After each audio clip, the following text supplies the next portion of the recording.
इन दो के कंपैरिजन में ये बिल्कुल ही डिफरेंट वाली कंडीशन होगी, ये अलग अलग प्लांट्स में हो रहा होगा, दैट इज क्रॉस पॉलिनेशन। ठीक, तो ये क्या होता है, happens in dioecious plant, happens in dioecious plant. ठीक है, तो डायोशियस प्लांट में ये होता है, यानी कि एक प्लांट है जिसमें है मेल रिप्रोडक्टिव यूनिट और दूसरा अलग प्लांट है जिसमें क्या है फीमेल रिप्रोडक्टिव यूनिट। अब हो रहा है उनके बीच में क्रॉस पॉलिनेशन। ठीक है, तो हमारे पास क्रॉस पॉलिनेशन में क्या है कि फीमेल एंड हमारे पास में male present on different flower of same species.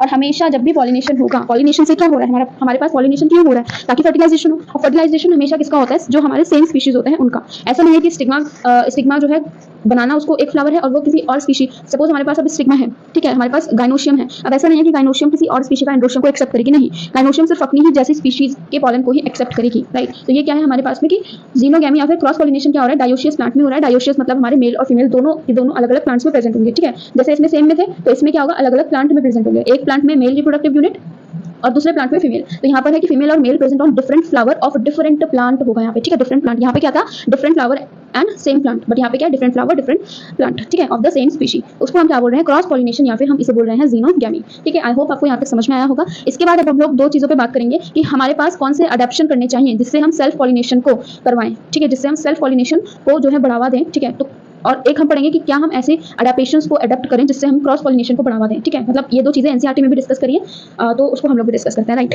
यहाँ पे हम लोग सबसे पहले हम लोग क्या डिस्कस करेंगे, adaptation to ensure self pollination. ठीक है, हम एंश्योर कर रहे हैं वो सब कंडीशन जिससे क्या हो, सिर्फ सेल्फ पॉलिनेशन हो, क्रॉस पॉलिनेशन ना हो। तो उसके लिए हमें क्या क्या करना पड़ेगा। सबसे पहला तो हम बोलेंगे कि भाई कि आप लोग जो है, सपोज हमारे पास एक टीम आई है, उसने हमसे सवाल किया है, एक तरीके से टीम की तरह इस चीज को समझना आपको बहुत सिंपल होगा, इसको लर्न करना नहीं पड़ेगा, आप समझ लोगे ना तो आपको हमेशा याद रहेगा। ठीक है, हम इसमें क्या बात कर रहे हैं कि सेल्फ पॉलिनेशन हमें करवाना है। सपोज हमारे पास एक टीम आती है जो हमें बोलती है कि हमें वो कंडीशंस बताओ जिससे कि हम अपने जो है सेल्फ पॉलिनेशन करवाएं अपने फ्लावर्स का, अपने प्लांट्स का। ठीक है, तो हम उन्हें बोल रहे हैं कि आप क्या करो, बायसेक्सुअल फ्लावर्स को ग्रो करो। ठीक है, हम उनको कौन कौन सी चीजें बोल रहे हैं कि आप क्या करो, बायसेक्सुअल फ्लावर को ग्रो करो। ठीक है, जिससे क्या होगा कि मेल और फीमेल पार्ट सेम प्लांट में ग्रो होगा, तो हमारे पास सेल्फ पॉलिनेशन होगी ही होगी। ठीक है, उसके बाद हम क्या बोल रहे हैं उन्हें कि आप एक काम करो कि आप जो है होमोगैमी करो। ठीक है, आप जो है होमोगैमी करो। अब ये होमोगैमी क्या होता है, सपोज उन्होंने पूछा, तो हम जो है उन्हें बताएंगे कि होमोगैमी होता है कि हमारे पास में मेल और female sex organ same time पे मैच्योर होने चाहिए। ठीक है, तो हमारे पास क्रॉस करवा देंगे और हमारे पास में फर्टिलाइजेशन हो जाएगी।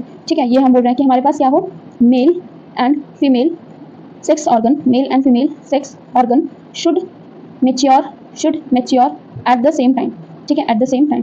अब सेल्फ पॉलिनेशन के लिए क्या होगा, सपोज हमारे फ्लावर है एक, ठीक है, एक हमारा ये फ्लावर है, इसमें मेल रिप्रोडक्टिव और फीमेल रिप्रोडक्टिव दोनों है, तो हमें क्या होनी चाहिए, सेल्फ पॉलिनेशन के लिए हमको होमोगैमी करवानी पड़ेगी। होमोगैमी मतलब इसका जो मेल फ्लावर है और जो फीमेल फ्लावर है वो दोनों एक साथ मैच्योर होने चाहिए। ऐसा नहीं है कि मेल फ्लावर पहले मैच्योर हो गया एंड फीमेल फ्लावर